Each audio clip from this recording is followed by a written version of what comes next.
बिस्मिल्लाहिर्रहमानिर्रहीम। आज है हमारी स्टेटर की क्लास नंबर 6 और आज हम पढ़ेंगे ऑटो ट्रेसिंग के बारे में कि ऑटो ट्रेसिंग क्या चीज़ होती है। देखें, क्लास नंबर जो 3 थी उसमें हमने पेन टूल ट्रेसिंग के हवाले से कुछ चीज़ें पढ़ी थी कि पेन टूल ट्रेसिंग हम कैसे करते हैं और कैसे रास्टर इमेजेस को जो है तो वो वेक्टर में कन्वर्ट करते हैं। ठीक है। अच्छा, अब ये ऑटो ट्रेसिंग क्या चीज़ है। देखें, ऑटो ट्रेसिंग इलस्ट्रेटर ने खुद से एक ऑप्शन आपको दिया हुआ है कि छोटी मोटी चीज़ जो है तो आपको पेन टूल से ट्रेस करने की ज़रूरत नहीं, बल्कि आप आसानी से ऑटो ट्रेसिंग से कर सकते हैं। ठीक है। अब ऑटो ट्रेसिंग क्या चीज़ होती है आइए देखते हैं। ठीक है, मैं सिंपली यहाँ से एक इमेज ले आता हूँ। ठीक है, ये देखें एक फिश का इमेज में ले आया। ठीक है। अच्छा, ये इमेज जो है मैंने गूगल से उठाया है। ठीक है, और वहाँ आप कलरिंग बुक लिखें तो ये इमेजेस आपको मिल जाएंगे, हाई रेजोल्यूशन भी और लो रेजोल्यूशन भी। ठीक है। अच्छा, ये हाई रेजोल्यूशन अब क्या होता है, लो रेजोल्यूशन क्या होता है। देखें, हाई रेजोल्यूशन जिस इमेज में आपके पिक्सल ज़्यादा होते हैं तो वो क्या होता है, वो हाई रेजोल्यूशन इमेज होता है। ठीक है। और जिस इमेज में आपके पिक्सल्स कम होते हैं वो लो रेजोल्यूशन इमेज होता है। ठीक है। अब ये पिक्सल्स क्या होता है ये आगे जाके हम तफसील से पढ़ेंगे। ठीक है। अब देखें, ये मैंने इमेज ले आया तो ये देखें, सबसे पहले तो इसको मैं एम्बेड कर दूंगा। एम्बेड क्या चीज़ है कि देखें, जब आप इमेज लेके आते हैं तो ये आपके फाइल का हिस्सा नहीं होता। ठीक है। तो जब मैं इसको एम्बेड कर दूं तो ये क्या हो गया, इस पे देखें वो क्रॉस का निशान था वो हट गया और ये मेरी फाइल का हिस्सा बन गया। ठीक है। अब देखें, इसको हमने ट्रेस क्यों करना है, क्योंकि ये रास्टर है। इसको ज़रा जूम करके देखते हैं। देखें, इसको मैंने जूम किया तो ये क्या हो रहा है, ये रास्टर इमेज है और पिक्सिलेट हो रहा है। ठीक है। ऑल्ट प्रेस करके मैं जूम टूल से इसको वापस छोटा करता हूं। ठीक है। तो ये क्या है, ये रास्टर है, इसको हमने वेक्टर करना है। ठीक है। यहां ऊपर आ जाए तो देखें आपको एक ऑप्शन नजर आ रहा है, इमेज ट्रेस। ठीक है। जैसे मैंने इस पर क्लिक किया तो ये देखें वेक्टर हो गया। अब इसको मैं बड़ा करके देखता हूं, जूम टूल लिया और इसको देखें बड़ा मैंने किया तो ये अब क्या है, देखें इसको मैं जितना बड़ा कर लूँ ये पिक्सलेट नहीं होगा क्योंकि ये अब वेक्टर बन चुका है। ठीक है। इसको छोटा करता हूँ और अब इसको मैं डिलीट करता हूँ। अच्छा देखें, ये चूंकि हाई रेजोल्यूशन इमेज था तो इस पर ट्रेसिंग हो गई। अब ये हर इमेज पे आपके काम नहीं करेगा। ठीक है। अब फर्ज करें, देखें मैं ये इमेज लेके आता हूँ। ठीक है। इसको मैंने ला के यहाँ रख दिया। ठीक है। इसको मैं एम्बेड कर देता हूँ। यहाँ मैंने एम्बेड किया तो ये क्या हो गया, इस फाइल का हिस्सा बन गया।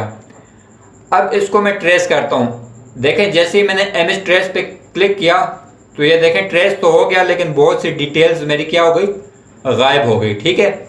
अब इसका हल क्या है, कंट्रोल Z से मैं अनडू करता हूँ। ये मैंने अनडू किया। अब आ जाते हैं विंडो पे। ठीक है। ये मैं विंडो पे आया तो यहाँ देखें आपको एक ऑप्शन नज़र आ रहा होगा, इमेज ट्रेस। ठीक है। इमेज ट्रेस पे मैंने क्लिक किया तो ये देखें आपके पास एक बॉक्स आ गया है। ठीक है। सबसे पहले ये नीचे लिखा हुआ ट्रेस, मैं इसको ट्रेस करता हूँ। देखें मैंने ट्रेस किया तो फिर क्या हुआ कि मेरी बहुत सी डिटेल्स गायब हो गई। ठीक है। अब मैंने क्या करना है कि यहाँ देखें सबसे ऊपर ऑप्शन है थ्रेशहोल्ड। ठीक है। इसको मैं थोड़ा इंक्रीज करता हूँ। ठीक है। अच्छा, याद रखें इसको बहुत ज़्यादा इंक्रीज नहीं करना वरना ये अगर मैं इसको फुल कर दूं तो ये सारा इमेज आपका ब्लैक हो जाएगा। ठीक है। तो इसको बहुत ज़्यादा आपने इंक्रीज नहीं करना। ठीक है। अच्छा, इसको मैंने थोड़ा सा इंक्रीज किया। अब नीचे आ जाएं, देखें ये पाथ लिखा हुआ है, पाथ को आपने थोड़ा सा इंक्रीज करना है। ठीक है। पाथ के बाद नीचे है कार्नर्स, कार्नर्स को आप देखें थोड़ा सा कम कर दें। इसको मैं थोड़ा कम कर देता हूँ। ठीक है। और नीचे आपके पास नॉइस है, नॉइस को भी आपने कम कर देना है। ठीक है। तो ये देखें मैंने नॉइस को कम किया, कार्नर्स को भी थोड़ा कम किया, पाथ को थोड़ा ज़्यादा किया और थ्रेशहोल्ड को भी थोड़ा ज़्यादा किया। तो अब देखें मेरी क्या होगी कि डिटेल्स जो हैं तो वो आ गई। ठीक है। अब ये मेरा इमेज ओके है। अब इसको देखें मैं जूम करके देखता हूँ तो देखें ये क्या है, वेक्टर बन गया और ये पिक्सिलेट नहीं हो रहा। ठीक है। इसको मैं छोटा करता हूँ। अच्छा अब देखें, इसको मैं थोड़ा बाहर ले जाके देखता हूँ। तो देखें इसके पीछे एक वाइट बैकग्राउंड है, ठीक है। अब मैं दोबारा विंडो में जाता हूँ, इमेज ट्रेस पे जाता हूँ, ठीक है। तो यहाँ देखें नीचे एक ऑप्शन आपको नज़र आ रहा है इग्नोर वाइट, ठीक है। तो जैसे ही मैं इग्नोर वाइट करता हूँ तो देखें इसके पीछे जो वाइट बैकग्राउंड था अब वो रिमूव हो गया होगा। देखें अब इसके पीछे कोई बैकग्राउंड नहीं है, वो वाइट बैकग्राउंड जो है वो रिमूव हो गया है, ठीक है। अच्छा ये तो हमने कुछ सादा से इमेजेस थे उनको ट्रेस किया, ठीक है। अब अगर कोई कलर इमेज हो तो उसको कैसे ट्रेस करेंगे, ठीक है। देखें यहाँ से मैं एक ले आता हूँ, ये एक फेसबुक का लोगो में लिया है, ठीक है। इसको एम्बेड कर दिया, इसको भी बड़ा करके आप देखें तो ये क्या हो रहा है, पिक्सीलेट हो रहा है क्योंकि ये रास्टर है, ठीक है। अब इसको मैंने वेक्टर बनाना है तो क्या करूँगा, इसको मैंने सिलेक्ट किया, इमेज ट्रेस किया तो ये हो गया, ठीक है। लेकिन बहुत सी वैल्यूज़ क्या हो गई कि गायब हो गई। मैं विंडो पे जाता हूँ, इमेज ट्रेस पे जाता हूँ, ठीक है, और थ्रेशोल्ड इसका ज़्यादा कर देता हूँ।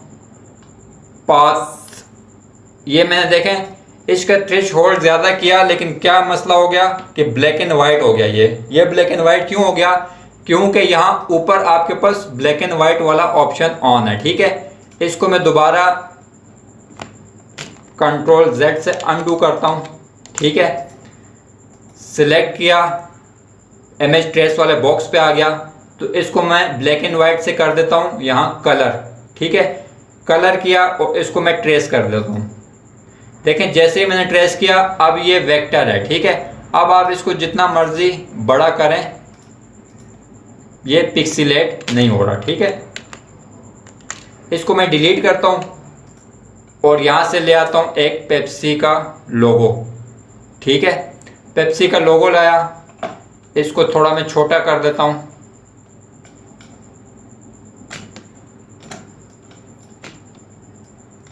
ठीक है। एम्बेड किया, विंडो पे गया, इमेज ट्रेस पे गया, ये ब्लैक एंड वाइट है, इसको कलर कर दिया, ठीक है, और ट्रेस कर दिया। देखिए छोटे मोटे लोगोस थे जैसे फेसबुक को हो गया या पेप्सी का लोगो हो गया तो वो इसने ट्रेस कर लिया, लेकिन कोई बड़ी चीज होगी तो वो ये ट्रेस नहीं कर सकेगा। मिसाल के तौर पे ये वही लोगो है जो हमने पेन टूल से ट्रेस किया था, ठीक है। अब इसको मैं थोड़ा छोटा करता हूं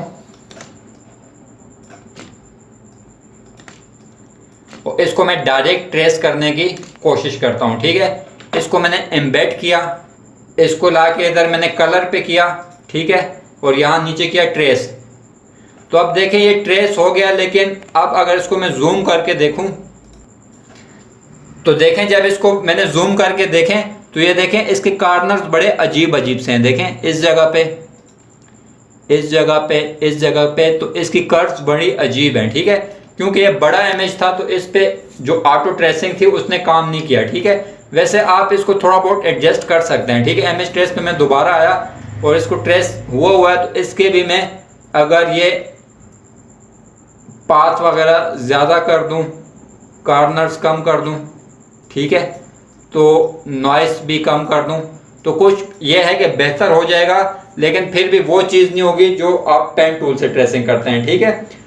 तो देखें जो ऑटो ट्रेसिंग है वो आपके छोटे इमेजेस पे या हल्के फुल्के जो इमेजेस हैं उस पर तो काम करेगी, लेकिन अगर कोई इमेज जिसमें कलर ज़्यादा हो या बहुत ज़्यादा वैल्यूज़ हो या बहुत हाई रेजोल्यूशन हो तो अगर और कलर भी हो तो वो इमेज ट्रेसिंग उस पर काम नहीं करेगी, ठीक है। तो अगर छोटी मोटी चीज़ हो तो आप ऑटो ट्रेसिंग से कर सकते हैं, लेकिन अगर कोई ज़्यादा डिटेल वाली चीज़ है तो उसके लिए आपको पेन टूल ट्रेसिंग ही करनी पड़ेगी, ठीक है। अच्छा देखें अब ऑटो इमेज ट्रेसिंग तो हमने सीख ली कि ऑटो इमेज ट्रेसिंग कैसे करेंगे, लेकिन देखें जब इसको मैं ट्रेस करता हूँ, यहाँ से मैं एक दोबारा इमेज ले आता हूँ, ये एक इमेज है, ठीक है, इसको मैं ले आया, ठीक है, और सिंपली इसको मैं ट्रेस करता हूँ। इसको मैंने एम्बेड किया, इमेज ट्रेस किया, इसकी वैल्यूज़ गायब हो गई तो मैं विंडो पे चला जाता हूँ, विंडो से मैं इसकी वैल्यूज़ विंडो से मैं इमेज ट्रेस पे गया, इमेज ट्रेस पे सबसे पहले थ्रेशोल्ड की वैल्यूज ज़्यादा की, ठीक है, थोड़ी सी, और पाथ को थोड़ा सा ज़्यादा किया, कॉर्नर्स को कम किया और नॉइस को भी कम किया, तो ये क्या होगी, वैल्यूज मेरे पास आ गई, ठीक है। और इसको मैं इग्नोर वाइड करता हूँ, इग्नोर वाइड किया तो ये क्या हो गया, इसके पीछे से बैकग्राउंड हट गया, ठीक है। अब ये देखें इसके पीछे कोई बैकग्राउंड नहीं है। अच्छा देखें, अब इसको मैं अगर कलर करना चाहता हूँ, ठीक है, तो मैं यहाँ इसको सिलेक्ट करता हूँ, ठीक है, और यहाँ आके इसको कलर करता हूँ, तो ये देखें इसका कलर नहीं हो रहा। अगर इसको मैं ब्लू कलर करना चाहता हूँ तो इसका क्या होता है, ये कलर नहीं हो रहा, ठीक है। इसका कलर क्यों नहीं हो रहा, क्योंकि देखें ये हमने एक ट्रेस किया लेकिन इसकी आउटलाइन नहीं है। आउटलाइन मतलब इसका कोई पाथ नहीं बना हुआ, ठीक है। ये हमने एक बनाया इमेज लाया और इसको ट्रेस कर लिया। अब इलस्ट्रेटर को ये नहीं मालूम कि यार इसका कोई पाथ भी है, ठीक है। तो इसका पाथ हम कैसे बनाएंगे, यहाँ आके इसको मैं एक्सपेंड कर देता हूँ। ये देखें ऊपर एक्सपेंड का ऑप्शन है, अगर यहाँ आपको नजर ना आए तो एक्सपेंड, आप ऑब्जेक्ट में जाएं तो यहाँ भी एक्सपेंड लिखा होता है, ठीक है। इसको मैं एक्सपेंड करता हूँ और ओके कर देता हूँ। तो अभी ये देखें इसका क्या हो गया, एक पाथ बन गया, ठीक है। जहां जहां ये एक डॉग सा बना हुआ है वहां पाथ बन गया, ठीक है। अब मैं इसको सिलेक्ट करता हूँ, रेड कलर लेता हूँ, तो ये रेड कलर हो गया। लेकिन मैं ऐसा रेड कलर नहीं चाहता था, मैं तो चाहता था कि इस डॉग के अंदर कलर हो। ये तो इसने क्या किया, इसके पाथ को कलर कर दिया। ये तो क्या किया इसने, इसके पाथ को कलर कर दिया, इसके अंदर इसने कलर नहीं किया। लेकिन इसके अंदर ये कलर नहीं कर सकता, ठीक है। वो क्यों, क्योंकि ये इसके अंदर, इसके पीछे कुछ है ही नहीं, ये बिल्कुल खाली जगह है, ठीक है। तो खाली जगह के अंदर कलर आप कैसे करेंगे ये अभी हम आके सीखते हैं, ठीक है। देखें यहां से मैंने एक सर्कल बनाया, ठीक है, और इसके अंदर मैं होल करना चाहता हूं। मैंने आपको बताया था कि एक और छोटा सर्कल लें, उसका कलर चेंज करें, ठीक है, ब्लू करें, इसके अंदर रखें, ठीक है, दोनों को सिलेक्ट करें। 9वें नंबर पे आपका टूल क्या है, शेप बिल्डर, आल्ट प्रेस किया और इसके अंदर मैंने होल बना दिया, ठीक है। अब ये देखें इसके अंदर ये क्या है, इसको मैं बाहर लेके जाता हूं, ये इसके अंदर एक खाली जगह है, ठीक है। तो इसको आप कलर कैसे करेंगे, अब ये तो खाली जगह है, खाली जगह को कैसे कलर करेंगे, ये शेप बिल्डर टूल के अंदर ही आपको नजर आएगा लाइव पेंट बकेट, ठीक है। लाइव पेंट बकेट को आप लें, ठीक है। अब देखें एक दफा इसको सिलेक्ट कर लें, ठीक है, पहले इसको सिलेक्ट करें, ठीक है, फिर जाके लाइव पेंट बकेट टूल लें और एक दफा क्लिक कर दें, इसके ऊपर क्लिक करना है आपने लाजमी, ठीक है। इसके ऊपर एक दफा क्लिक किया मैंने और फिर आके इधर मैं पेंट का कलर ब्लू ले लेता हूँ, ओके किया और किया, तो ये क्या हो गया, इसके अंदर ब्लू पेंट हो गया, ठीक है। देखें सबसे पहले मैंने क्या किया, इसके अंदर होल बनाया शेप बिल्डर की मदद से, फिर इसको सिलेक्ट किया, शेप बिल्डर के अंदर ही लाइव पेंट बकेट टूल लिया, ठीक है, एक दफा इसके ऊपर क्लिक किया, ठीक है, यहां से कलर चेंज किया, ब्लू किया, ठीक है, ओके किया और लाके इसके अंदर पेंट किया, ठीक है। तो ये क्या हो गया, ये इस होल के अंदर भी पेंट हो गया, ठीक है। अब मैं वापस अपने उस इमेज को लेके आता हूं जिसमें मैंने कलर करना था। तो ये मैं वापस गया, ये मैं वापस गया, इधर से मैंने डॉग लेके आ गया, ठीक है, ये डॉग मैं ले आया, ठीक है। अब इसको मैं ट्रेस करता हूं, ठीक है। सबसे पहले एम्बेड मैंने किया, ठीक है, और इसको मैं विंडो पे गया, यहां आ गया इमेज ट्रेस पे, किधर है इमेज ट्रेस, इमेज ट्रेस पे गया और इसको मैंने ट्रेस कर लिया, इसका वाइट इग्नोर कर दिया और इसकी वैल्यूज़ गायब हो गई हैं। तो थ्रेशोल्ड से सबसे पहले मैंने इसकी वैल्यूज़ ज़्यादा की, ठीक है, पाथ इसके ज़्यादा करने हैं आपने, कॉर्नर्स कम करें और नॉइस को बिल्कुल ज़ीरो कर दें, ठीक है। तो जो मिसिंग डिटेल्स थी वो हमारी आ गई, ठीक है।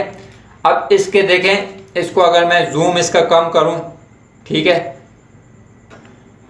और इसको मैं अगर यहाँ देखें बाहर लेके जाऊं, ये देखें तो इसके पीछे खाली जगह है, बैकग्राउंड इसका रिमूव हो गया वाइट, ठीक है। तो इसको मैं वापस लेके आता हूँ, इसको एक्सपेंड करता हूँ ताकि इसकी आउटलाइन बन जाए, ये इसकी आउटलाइन बन गई, ठीक है। अब इसको मैं थोड़ा बड़ा करता हूँ ताकि मुझे पेंट करने में आसानी हो, ठीक है। इसको मैं थोड़ा बड़ा कर दिया, रीसाइज कर देता हूँ, ठीक है। अब यहाँ लाइव पेंट बकेट टूल लिया मैंने, ठीक है, और एक दफ़ा इस पर क्या किया, क्लिक कर दिया।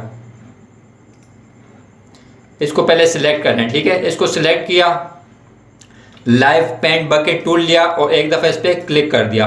अब देखें यहाँ ब्लैक कलर था तो इसने ब्लैक कलर उसके अंदर फिल कर दिया, लेकिन मुझे इसके अंदर ब्लैक कलर नहीं करना, तो मैं स्विचेस में चला जाता हूँ, यहाँ से कलर बॉक्स ले लेता हूँ, ठीक है। ये कलर बॉक्स मेरा आ गया। मैं इसको रेड कलर करना चाहता हूँ, जहाँ जहाँ इसकी स्किन है वहाँ रेड कलर करना चाहता हूँ। ये मैंने रेड कलर लिया, इसको रेड कर दिया, इसको भी रेड, इसको जहाँ जहाँ इसकी स्किन मुझे नज़र आ रही है मैं उसको रेड कर रहा हूँ, ठीक है। अब इसकी ज़ुबान जो है तो इसको मैं थोड़ा सा लाइट ये पिंक सा कर देता हूँ, ठीक है। ये मैंने कर दिया। इसकी नोज़ को ब्लैक ही कर देते हैं, इसकी नोज़ को थोड़ा सा मैं या रेड कर देते हैं, रेड ही कर दिया, ठीक है। इसकी नोज़ को थोड़ा सा रेड कर दिया, ठीक है। और इसने जो पट्टा पहना हुआ है तो इसको मैं ब्लैक कर देता हूँ, ठीक है। इसको ब्लैक कर दिया, पट्टे को ब्लैक कर दिया, ठीक है। अच्छा, तो दोस्तों ये आज की हमारी क्लास थी जिसमें ऑटो ट्रेसिंग के बारे में हमने सीखा कि ऑटो ट्रेसिंग क्या होती है, ठीक है। और लाइव पेंट बकेट टूल के बारे में पढ़ा हमने कि लाइव पेंट बकेट टूल क्या होता है और इसका हम कैसे इस्तेमाल करते हैं, ठीक है। मतलब कोई खाली जगह हो तो उसको भी हम कलर कर सकते हैं लाइव पेंट बकेट टूल से, ठीक है। तो ये दोस्तों आज की क्लास थी। और देखें जो थर्ड क्लास में हमने पेन टूल से ट्रेसिंग की थी एक कार्टून की, ठीक है। तो देखा आजकल लोगों के आपने देखे होंगे बहुत से इंसानों के कार्टून एक कैरेक्टर बने होते हैं, ठीक है। तो वो भी क्या होता है, वो इंसान के एक इमेज को ट्रेस किया गया होता है और उसमें कलर फिल किए गए होते हैं, तो वो क्या हो जाता है, वो कार्टून एक बन जाता है, ठीक है। तो पेन टूल से आप किसी भी इंसान का कार्टून एक कैरेक्टर भी बना सकते हैं। सिंपल आप उसके इमेज को लें, तस्वीर को लें और थोड़ा टाइम टेकिंग काम है लेकिन थोड़ा खूबसूरती से उसको पेन टूल से ट्रेस करें, ठीक है। और उसके अंदर फिर कलर फिल करें तो वो क्या हो जाएगा, एक कार्टून एक कैरेक्टर बन जाएगा। लेकिन ट्रेसिंग में आपने ये बात लाजमी याद रखनी है कि जब ट्रेसिंग आप करें तो हर कलर की अलग अलग ट्रेसिंग करनी है, ठीक है। अगर एक इमेज में 10 कलर हैं तो आपको 10 पाथ बनाने पड़ते हैं। जैसे तीसरी नंबर, जैसे थर्ड क्लास में हमने कार्टून को किया था तो उसमें जितने भी कलर थे हर एक की अलग अलग हमने पाथ बना के अलग अलग कलर किया था, ठीक है। तो इंशाल्लाह अगली क्लास में मिलते हैं। अल्लाह हाफिज।